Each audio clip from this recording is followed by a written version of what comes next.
High students, মাধ্যমিক friend YouTube চ্যানেলে তোমাদের সবাইকে স্বাগত। আজকে আমরা একটা নতুন চ্যাপ্টার শিখব, সেটা হচ্ছে আয়তঘন। আমরা মাঝখানে একটা চ্যাপ্টার ছিল, সেটার নাম হচ্ছে বৃত্ত সম্পর্কিত উপপাদ্য। ওটা আমরা অমিট করে চলে এসেছি, ওটা আমরা এই চ্যাপ্টারটার পরে শিখব। অর্থাৎ রেক্ট্যাঙ্গুলার প্যারালেলোপাইপ আর কিউবয়েড নিয়ে আজকে আমরা আলোচনা করব। সেই জিনিসটা কি?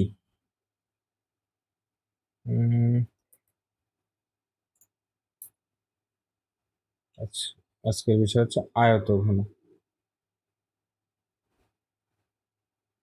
আচ্ছা, প্রথমে এই জিনিসটা সম্পর্কে আমরা একটু পরিচিতি করে নিই।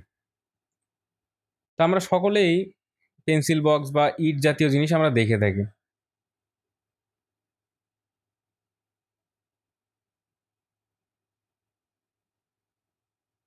সেটা খানিকটা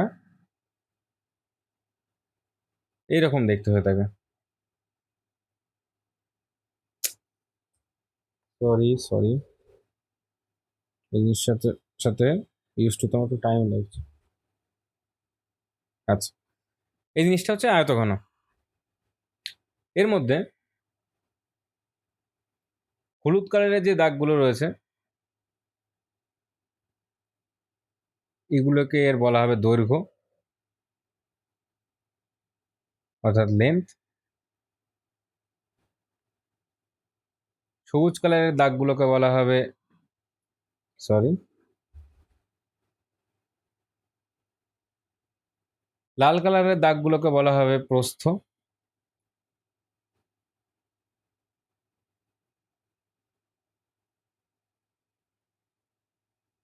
আর সবুজ কালারের দাগগুলোকে বলা হবে উচ্চতা।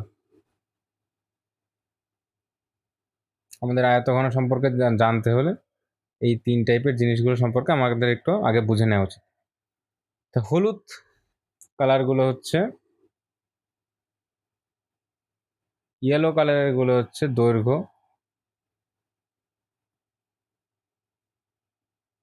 রেড কালারের গুলো হচ্ছে প্রস্থ, আর গ্রিন কালারের গুলো হচ্ছে উচ্চতা। এই দৈর্ঘ্য, প্রস্থ আর উচ্চতা নিয়ে আমরা এই গোটা চ্যাপ্টার ধরে খেলা করব। অবশ্য প্রশ্নপত্র আমাদের নিয়ে খেলা করতে পারে, তো সেটা যাতে না করতে পারে তার এই ব্যবস্থা আমাদের এর মাধ্যমে করা। তা এর সম্পর্কে কি কি আসতে পারে? প্রথমে আমাদের জিজ্ঞেস করতে পারে, যেটা সব থেকে বের করা সোজা, যে এর আয়তন কত, অর্থাৎ ভলিউম কত। ভলিউম বের করার জন্য কিছুই না, আমাদেরকে দৈর্ঘ্য ইন্টু প্রস্থ ইন্টু উচ্চতা করে দিতে হবে। তা সবাই নোট ডাউন করে নাও, যে আমাদের যেই মুহূর্তে আমাদের বলবে যে এর আয়তন, এই রেক্ট্যাঙ্গুলার প্যারালেলোপাইপের আয়তন বের করতে যেই বলবে, সেই আমরা দৈর্ঘ্য, প্রস্থ আর উচ্চতা যদি দেওয়া থাকে সেগুলোকে আমরা 3টে গুণ করে দেবো। সেটা যে কোনো একটা ইউনিট তার কিউব আকারে আসবে। যদি এটাকে আমরা সেমি দিয়ে বলি তাহলে সেন্টিমিটার কিউব, যদি মিটার বলি তাহলে মিটার কিউব, আর যদি কিলোমিটার তো হয় না, মানে সচরাচর ব্যবহার করে থাকি না, ফুট যদি ধরে থাকি তাহলে আমরা ফুটের কিউব বলবো এখানে ভলিউমটা। আচ্ছা, তো আমরা ভলিউম বের করার সূত্রটা জানলাম। এরপরে যেটা আসবে, অনেক টাইপের অঙ্কে আমরা দেখে থাকবো। আচ্ছা, আমি এটা মুছে নিই প্রথমে।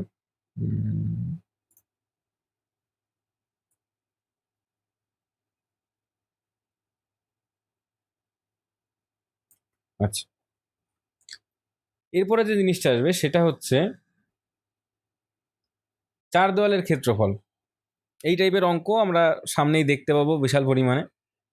সেইটা কি, সেটা বের করতে হলে আমাদের কি করতে হবে? আগে আমরা প্রথমে ব্যাপারটা বুঝে নিই, যে এইখানে 6টা তল রয়েছে। এই উপরের দিকে একটা তল, আচ্ছা এটা আমাকে দেখা যাচ্ছে না। আচ্ছা, আমি একটু দাগাই তাহলে আকাশি কালার দিয়ে। এই উপরের দিকে এই একটা তল, সেম ভাবে নিচের দিকে একটা তল আছে, বা সাইডে একটা তল আছে, ডান সাইডে একটা তল আছে, সামনে একটা তল আছে আর পিছনে একটা তল আছে। আমি এখানে 2D ছবিতে অতটা ভালো করে বোঝাতে পারছি না, আশা করি মোটামুটি ইমাজিনেশনের মাধ্যমে সবাই বুঝে নেবে। তো এখানে 6টা তল আছে, এদিকে একটা, বাদিকে একটা, ডান দিকে একটা, নিচে একটা, উপরে একটা, সামনে একটা আর পিছনে একটা। এখানে 6টা তল আছে। এখানে 4 দেওয়ালের ক্ষেত্রফল যেই মুহূর্তে বলবে, তাহলে একবার বুঝতে হবে যে এই উপরের তলটা আর এই নিচের তলটা বাদে বাকি যে 4টে দেয়াল আছে, অর্থাৎ আমাদের বাড়িতে যেরকম দেয়াল থাকে সেইটুকুর ক্ষেত্রফল। তা আমরা যদি সিম্পলভাবে ভাবি, তাহলে এই ডান দিকের যে অংশটা, এটার ক্ষেত্রফলের দুগুণ, ডান দিক আর বাদিক মিলিয়ে হয়ে যাবে। আর এই সামনে পিছনে যেটা আছে এটার দুগুণ।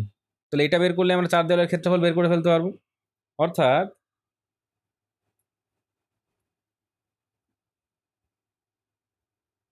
4 দেওয়ালের ক্ষেত্রফল সমান সমান, আচ্ছা ডান দিকের এইটা বের করার জন্য আমার কি করতে হবে? দেখুন এখানে লাল রঙের দাগ আছে আর সবুজ রঙের দাগ আছে। তাহলে লাল আর সবুজ কি? প্রস্থ আর উচ্চতা। তাহলে প্রস্থ ইন্টু উচ্চতা, এটা কগুণ হবে? যেহেতু ডান দিকেরটা বাঁ দিকেরটা সেম, তাহলে 2 গুণ প্রস্থ ইন্টু উচ্চতা, একটা বেরিয়ে গেল। আর সামনে যে তলটা রয়েছে,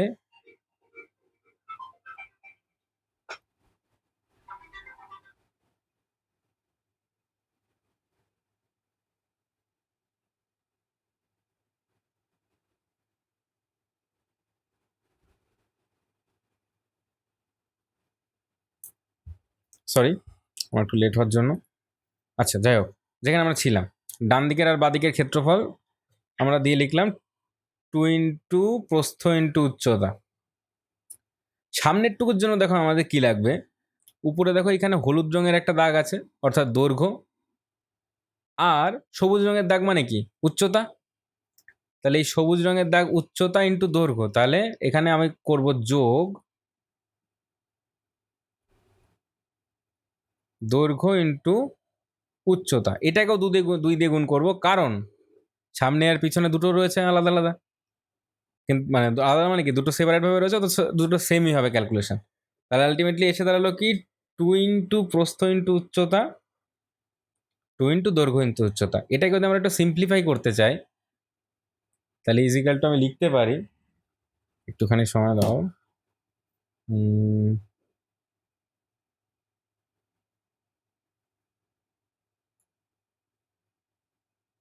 ব্যাস, এটাকে আমি লিখতে পারি সমান সমান 2 ইন্টু উচ্চতা যদি আমি কমন নিয়ে নিই, তাহলে হয়ে যাচ্ছে দৈর্ঘ্য প্লাস প্রস্থ। তাহলে বা এটাকে যদি আমরা একটু ভালোভাবে লিখতে চাই, এই উচ্চতা এখান থেকে কেটে দেবো, উচ্চতাটাকে এখান থেকে মুছে দিয়ে একটু শুনতে ভালো লাগবে যাতে, এই পাশে উচ্চতাটা লিখে দেবো। তাহলে 2 ইন্টু দৈর্ঘ্য প্লাস প্রস্থ ইন্টু উচ্চতা হচ্ছে আমাদের 4 দেওয়ালের ক্ষেত্রফলের সূত্র। এবার আসা যাক এর পরে যে জিনিসটা রয়েছে সেটা, অর্থাৎ সমগ্র তলের ক্ষেত্রফল। কিছুই না, আমি এটার মধ্যেই লিখছি, যারা নোট ডাউন করার করে নাও পজ করে। সমগ্র তলের ক্ষেত্রফল আমরা এবার বের করা শিখব। আমি প্রথমে লিখে নিই,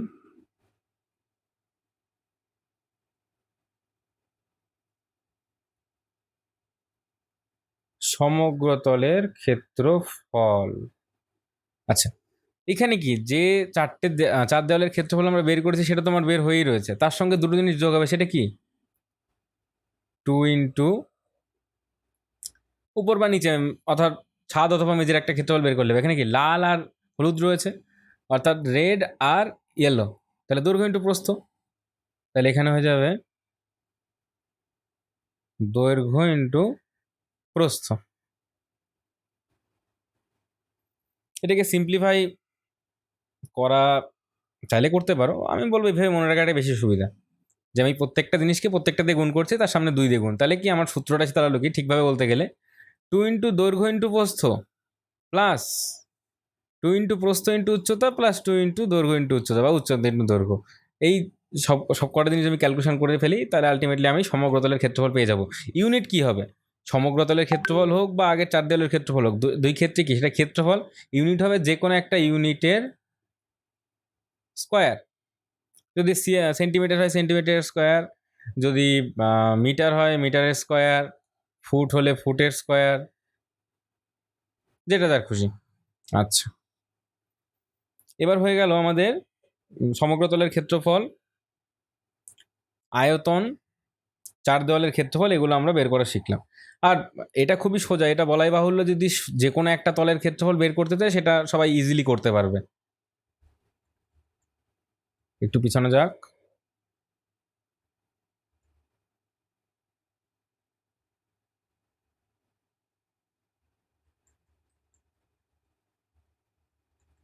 আচ্ছা, এবার হচ্ছে কর্ণ। কর্ণটা বের করা আমরা শিখে নিই। কর্ণ জিনিসটা কি? আচ্ছা, একটু পরিষ্কার করে জিনিসটাকে। আচ্ছা, কর্ণ কর্ণ জিনিস হচ্ছে সব থেকে বড় যে লেন্থটা আমি এই জিনিসটার মধ্যে ফিট করতে পারবো, সেটা হচ্ছে কর্ণ। কর্ণ সব থেকে বড় লেন্থ আমি কোথায় ফিট করতে পারি? দেখো, যদি আমরা এই বাঁ দিকের নিচের পয়েন্টটা নিই, এই পয়েন্টটা থেকে ডান দিকের এই দূরের পয়েন্টটা, অর্থাৎ ঠিক অপোজিট পাশের যে এন্ডটা, এই যে লেন্থটা, এটা সব থেকে বড় আমি বলতে পারি। আবার ডান দিকের নিচের থেকে বাঁ দিকের উপরের ওই পাশে পেছনেরটা, এটা আমি বলতে পারি সব থেকে বড়। হ্যাঁ, ছবিতে এটা ছোট মনে হলেও এটা বাস্তবে তো বড়, তো সেটা বলতে পারি। এইবার এটার লেন্থ বের করার উপায়টা কি? তা উপায়টা ডিটেলসে বলা যেতে পারে, একবারে মুখস্থ করতে পারো, যেটা যার খুশি। আমি জাস্ট প্রসিডিউরটা একবার বলে দিচ্ছি, কেউ যদি চায় বাড়িতে তাহলে নিজেরা অ্যাপ্লাই করতে পারো। সেটা হচ্ছে, আমি প্রথমে শুধু মেঝেটা এঁকে নিই। মেঝেটা কি এরকম দেখতে, দেখতে এরকম হলেও এটা আমরা জানি, যদি এটা আমরা 3 ডাইমেনশনালি ঠিকঠাকভাবে আঁকতে পারতাম, এইটুকু 90 ডিগ্রি হতো। এই ডান দিকের কোণাটা, যে কোনো কোণাটাই 90 ডিগ্রি হতো। অর্থাৎ কি, মাঝখানে যদি আমরা একটা দাগ টানি, সেই দাগটা কি এই লম্ব, আর এই ভূমির সাপেক্ষে কি এই জিনিসটা হবে অতিভুজ। তাহলে কি আমি এই যে নিচের যে লেন্থটা, আমি একটু অন্য কালার দিয়ে বোঝানোর চেষ্টা করি। এই যে নিচের যে লেন্থটা, এটা আমি পেয়ে গেলাম। আবার নিচের লেন্থটা যেই সময় পেয়ে গেলাম, আমি উচ্চতার সঙ্গে নিচের লেন্থটাকে যদি লম্ব আর ভূমি হিসেবে ট্রিট করি, তাহলে কি এই সোজাসুজি যে দাগটা গেছে, এটা অতিভুজ হয়ে যাবে। এটা অতিভুজ হয়ে যাবে। এটা লম্ব, সরি এটা ভূমি, এই ডান দিকেরটা লম্ব। তাহলে কি এখান থেকে আমি আবার পাইথাগোরাসের থিওরেম লাগিয়ে যেভাবে আগেরটা বের করলাম, আমি এই লেন্থটা বের করতে পারবো। এটা যদি বের করা হয় তাহলে আলটিমেটলি আসবে কর্ণ সমান সমান রুট ওভার লম্ব স্কোয়ার যোগ ভূমি স্কোয়ার যোগ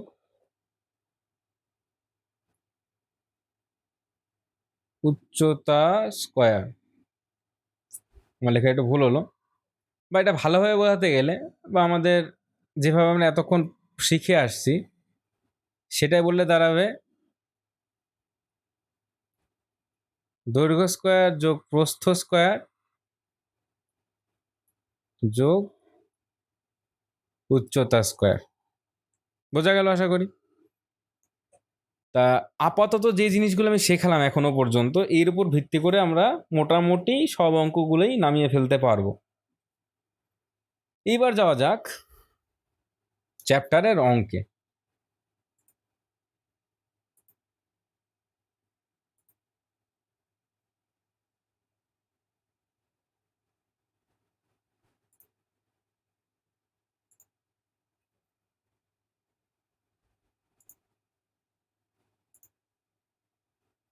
আচ্ছা, আমাদের অঙ্ক চলে এসছে।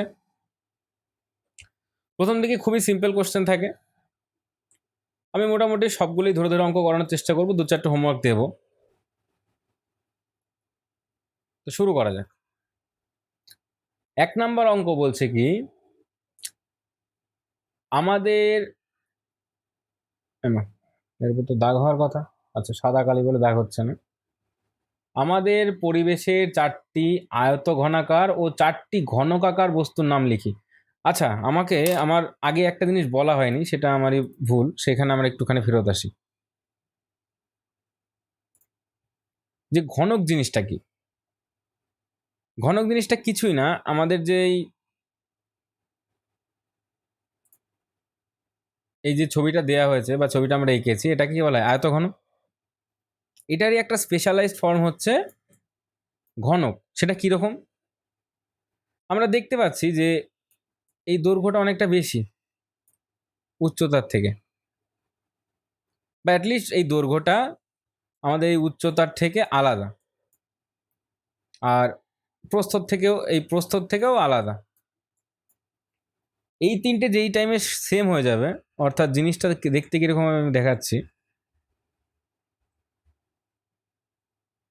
এখানেই দেখানো যাবে।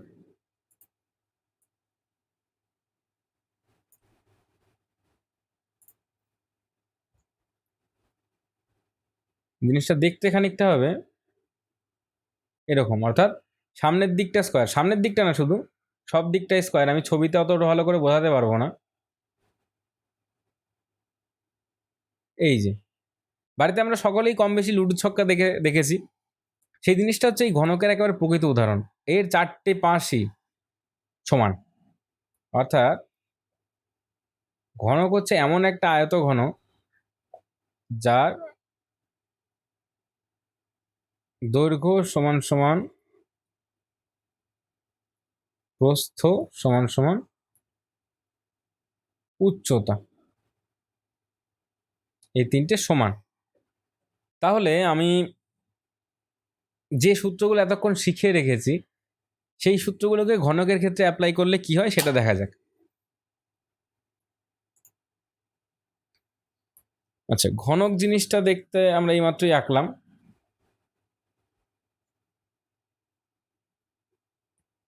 আঁকাটা অ্যাকুরেট নাও হতে পারে, মোটামুটি তোমরা বুঝে নাও। তাহলে ঘনকের আয়তন কি হবে? আমরা এমনি আনতাম কি, দৈর্ঘ্য ইন্টু প্রস্থ ইন্টু উচ্চতা। তাহলে এই জিনিসটা হয়ে যাবে কি, দৈর্ঘ্য গুণ দৈর্ঘ্য গুণ দৈর্ঘ্য। তাহলে সরি, বানানটা ভুল লিখে ফেললাম। দৈর্ঘ্যের কিউব, বা এটাকে যদি আমরা এ দিয়ে রিপ্রেজেন্ট করি, A cube, A cube B cube C cube, যে যা খুশি বলতে পারো। এটা হয়ে গেল ভলিউম। সেম ভাবে 4 দেওয়ালের ক্ষেত্রফলটা কি হবে?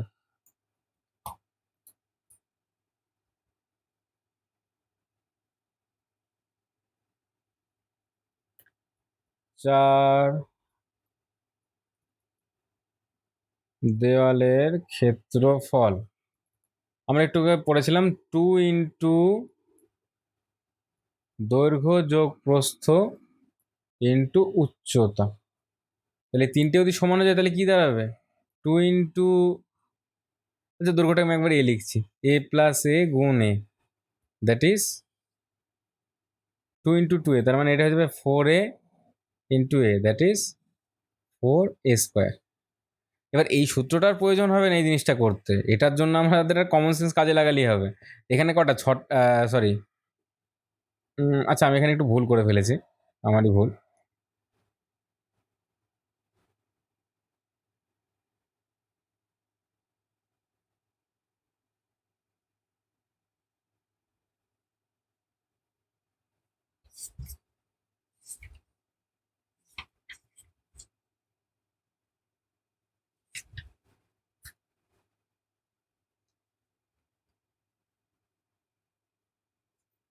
হুম, ভুল বলতে আমার কনসেপ্টে একটা ভুল হয়ে গেছিল। সেটা হচ্ছে যে এটা তো 4 দেয়ালের ক্ষেত্রফল। আমরা যদি সিম্পল একটা কনসেপ্ট লাগাই, সেটা হচ্ছে এটা একটা দেওয়ালের ক্ষেত্রফল কত? এই সামনের দিকে যে দেয়ালটা রয়েছে, এই যে দেয়ালটা, এর ক্ষেত্রফল কি? এ গুণ এ মানে এ স্কোয়ার। তাহলে এরকম 4টে দেয়ালের কত হবে? 4 স্কোয়ার। তাহলে এটা আমরা সাধারণ সেন্স থেকে বলতে পারি যে সমগ্র তলের ক্ষেত্রফল কি হবে? ক্ষেত্রফল সমগ্র তলের ক্ষেত্রফল সমান সমান 6a² হবে।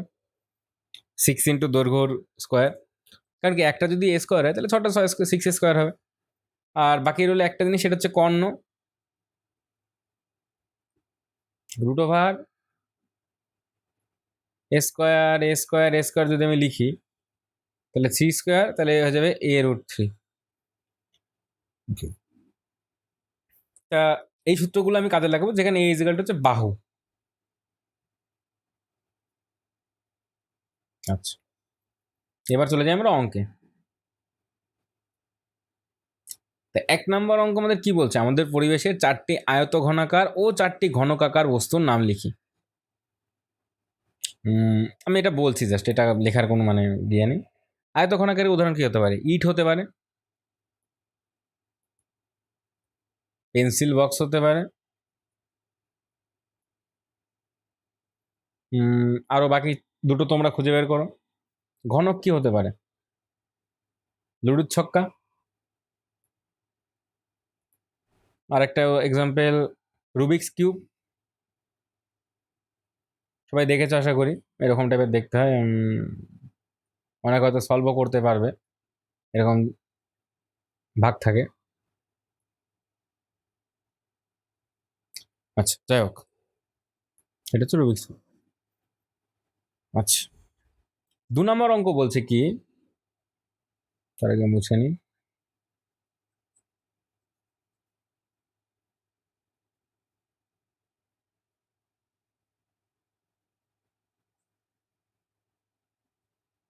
দুই নম্বর অঙ্ক বলছে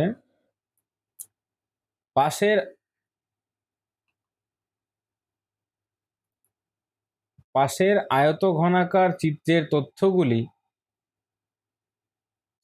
পাশের আয়তঘনাকার চিত্রের তলগুলি, ধারগুলি ও শীর্ষগুলির নাম লেখো।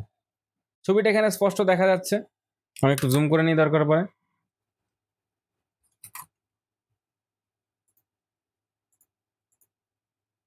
আচ্ছা, তলগুলি কি কি?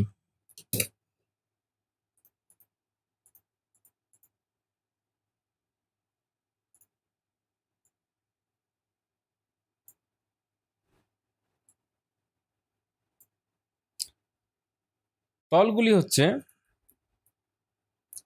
সামনের দিকে কি কি তল রয়েছে? সামনের দিকে যে তলটা রয়েছে সেটার নাম হচ্ছে এ বি এইচ ই, এ একটা তল। বাদিকে যে তলটা রয়েছে সেটার নাম হচ্ছে ডি এ ই এফ।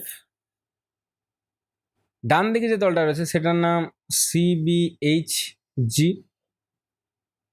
উপরে যে তলটার নাম রয়েছে সেটার নাম ডিসিবিএ বা এডিসিবি, যা ইচ্ছা। নিচে যে তলটার নাম রয়েছে তার নাম হচ্ছে এফ ই এইচ জি। সবাই টুকটাক জানোই যে নামগুলো যে যেরকম করে যেখান থেকে খুশি শুরু করতে পারে, একটা ধারাবাহিকতা বজায় রাখলেই হবে।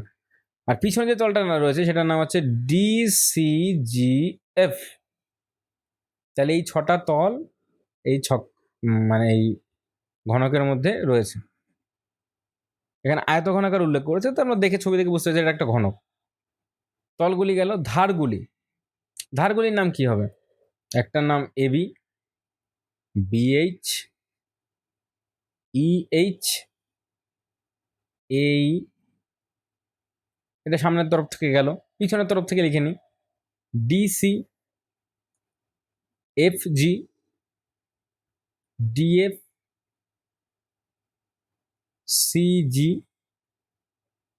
তাহলে আমরা 1টা 2টো 3টে 4টে 5টা 6টা 7টা 8টা তল পেয়ে গেছি। 8টা ধার, 8টা ধার পেয়ে গেছি। এখনো 4টে বাকি আছে। এডি, সিবি, সিবিটা আলাদা হবে, সিবি, ইএফ, জিএইচ। তাহলে আমরা এখানে পেলাম 6টা তল, 12টা ধার সাইড। লাস্টে বলছে শীর্ষবিন্দুগুলোর নাম লেখো। এখানে নামগুলো বসে দিলে হবে A B C D E F G H, আটটা শীর্ষবিন্দু হবে। এই গেল 1 আর 2 এর অঙ্ক। এবার দেখা যাক 3 নম্বর অঙ্কটা কি বলছে।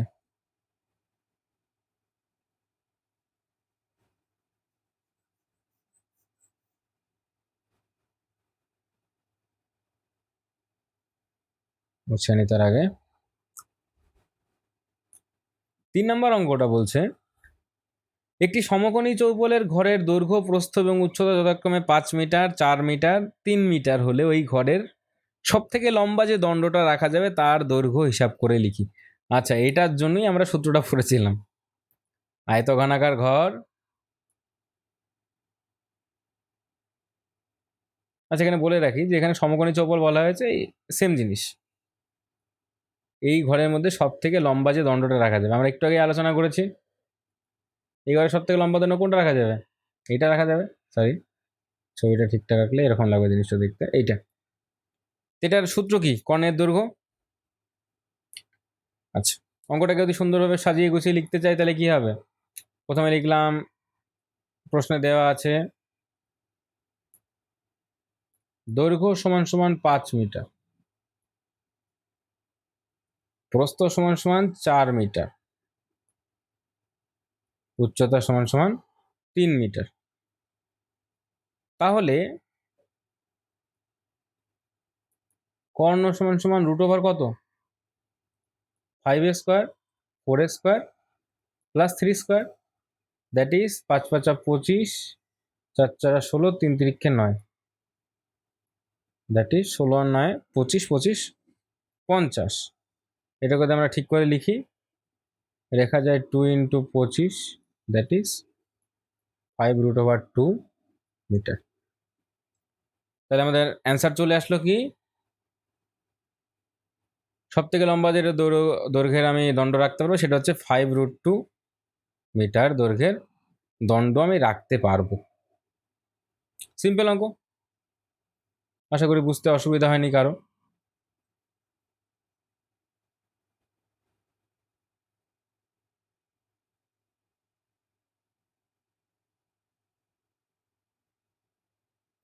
আচ্ছা, 4 নম্বর অঙ্ক আসা যাক। একটি ঘনকের একটি তলের ক্ষেত্রফল 64 বর্গমিটার হলে ঘনকটির আয়তন হিসাব করে লিখি। একটুখানি ঘোরানো অঙ্ক, তবে খুবই সোজা।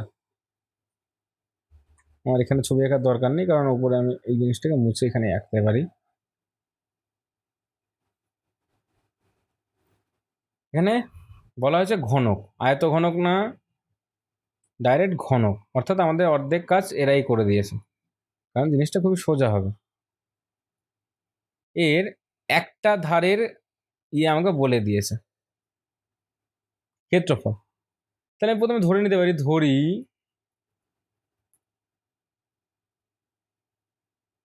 বাহুর দৈর্ঘ্য সমান সমান এক্স মিটার। আমি মিটার ধরলাম, তার একটাই কারণ, মিটার ধরার একটাই কারণ যে এখানে বর্গ মিটার বলে দিয়েছে ক্ষেত্রফল। অতএব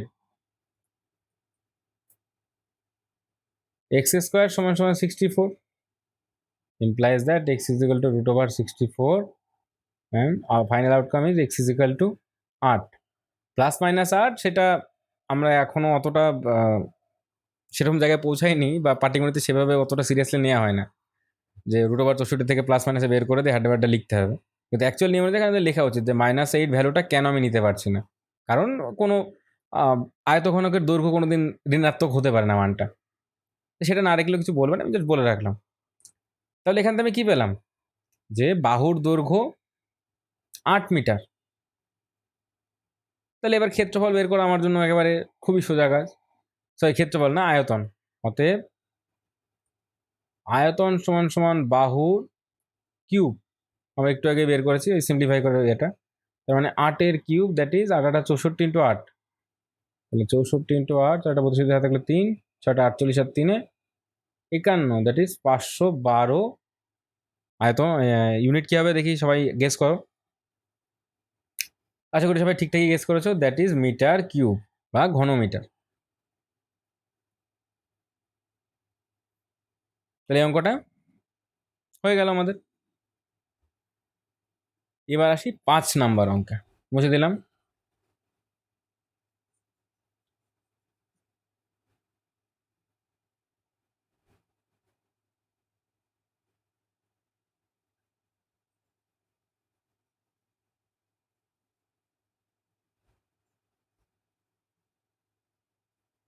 5 নাম্বার অঙ্কটা করার আগে তোমাদের একটা কথা বলে রাখি, সেটা হচ্ছে আমরা এই চ্যাপ্টারে 2 টাইপের অঙ্ক দেখবো। মানে 2 টাইপের অঙ্ক দেখবো মানে কি, যে কনসেপ্ট আলটিমেটলি একই, জিনিসটা এরকমই আসবে শেষমেশ ঘুরে ফিরে। পার্থক্যটা কোথায় হবে? এই দৈর্ঘ্য প্রস্থের ব্যাপারটা ঠিকই থাকবে, দৈর্ঘ্য আর প্রস্থের ব্যাপারটা। চেঞ্জটা হবে কি, যে এই উচ্চতাটাকে কোনো কোনো অঙ্কের ক্ষেত্রে এটা হয়ে যাবে গভীরতা, আর কিছুই না। দৈর্ঘ্য প্রস্থ উচ্চতা, সেখানে উচ্চতাটাই রিপ্লেস হয়ে যাবে গভীরতা, আর কিছু না, যে বাকি জিনিসটা সেমই থাকবে। তো তেমনই আমাদের 5-এর অঙ্কটা আসছে, পড়া যাক। আমাদের বকুলতলা গ্রামের 2 মিটার চওড়া এবং 8 ডেসিমিটার গভীর একটি খাল কাটা হয়েছে। যদি মোট 240 ঘনমিটার মাটি কাটা হয়ে থাকে, তবে খালটি কত লম্বা হিসাব করে লিখি। আচ্ছা, তো এখানে সমস্যা তো একটা রয়েছে, তার সঙ্গে একটা জিনিস আমরা হয়তো খুব সহজে অমিট করে যেতে পারি, সেটা হচ্ছে এখানে দুটো ইউনিট ব্যবহার করা হয়েছে। সিম্পলভাবে আমি এই 8 ডেসিমিটারকে মিটার, অথবা এই ঘনমিটারকে বা মিটারকে ডেসিমিটারে কনভার্ট করে নেওয়ার চেষ্টা করব। তো এখানে আমি যেহেতু দুটো মিটারে রয়েছে আর এটা ঘনমিটার রয়েছে, ফালতু ঝামেলা না গিয়ে আমরা ডেসিমিটারটাকেই ভদ্রভাবে মিটারে কনভার্ট করে নেব। তা এটা সবাই জানো আশা করি, যে মিলিসেন্টি ডেসি, তাহলে মিলিসেন্টি ডেসিমিটার, তাহলে ডেসিমিটার থেকে মিটারে তাহলে কী করতে হবে, 10 দিয়ে ভাগ করতে হবে। তাহলে 8 ডেসিমিটারটা হয়ে যাবে 0.8 মিটার। তাহলে এখানে লম্বাটা বলা হয়নি, তাহলে এই অঙ্কে আমাদের দৈর্ঘ্যটা আননোন। প্রস্থ কত? 2 মিটার চওড়া। উচ্চতা এই অঙ্কের ক্ষেত্রে গভীরতা, that is 8 decimetre, that is 0.8 metre.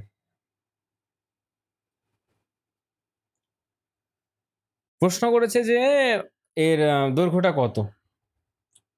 তা দৈর্ঘ্য ইজিক্যাল টু আমরা এক্স ধরে নিই, তাহলে সেখান থেকে আমি ইজিলি বের করতে পারছি এর আয়তন কত, x into 2 into 0.8 metre cube বা ঘনমিটার। তাহলে এটা দাঁড়াবে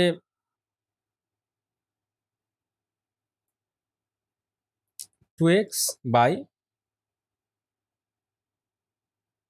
10, সরি এটা একবার 16x লিখে দিই আমি।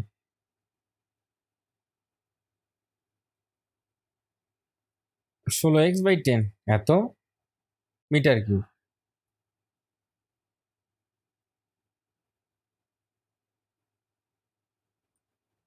এবার আসি পরের অঙ্কটায়। এখানে আবার বলে দিয়েছে যদি মোট 240 ঘনমিটার মাটি কাটা হয়, তাহলে কি মাটি যেটুকু কাটা হয়েছে সেটুকুই এর আয়তন। তাহলে প্রশ্নানুসারে 16x/10 is equal to 240, implies that x is equal to 240, এটা মুছতেই হবে মনে হচ্ছে।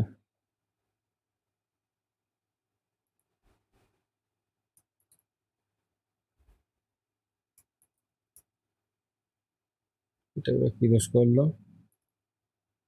240 ইন্টু 10/16, 8 দিয়ে কাটলে 2, 8 দিয়ে কাটলে 30, 2 দিয়ে কাটলে 15, দ্যাট ইজ 150।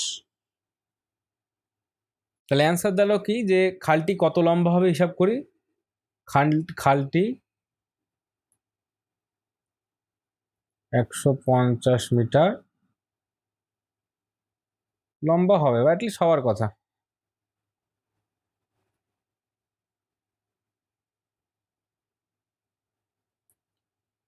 তো আজকের ক্লাসটা এই পর্যন্তই থাকবে। আমরা নেক্সট দিন এর পরের যে অঙ্কগুলো রয়েছে সেগুলোর দিকে আস্তে আস্তে আগাবো। সেগুলো একটু তুলনামূলক টাফ হবে, না হতে পারে, ডিপেন্ড করছে। এই অঙ্কগুলো শিখবো মানে কি, এই সেম এই যে কটা সূত্র আমরা এই পর্যন্ত বললাম তার উপর ভিত্তি করে এরপরে এই টাইপের অঙ্কগুলো দেখবো। এই টাইপের অঙ্কগুলো কিছুই না, একটুখানি জাস্ট লেন্দি। এগুলো আমাকে পড়াটা শিখতে হবে বা পড়ে অঙ্কটাকে ঠিকভাবে রূপ দেওয়াটা শিখতে হবে, তাহলে আমাদের বাকি কাজটা হয়ে যাবে। তা সেই অঙ্কগুলো নেক্সট দিন করবো আমরা। তার জন্য চ্যানেলটার সঙ্গে জুড়ে থাকো, আর পরবর্তী ভিডিও খুব শীঘ্রই আসবে। তা ততক্ষণের জন্য টাটা।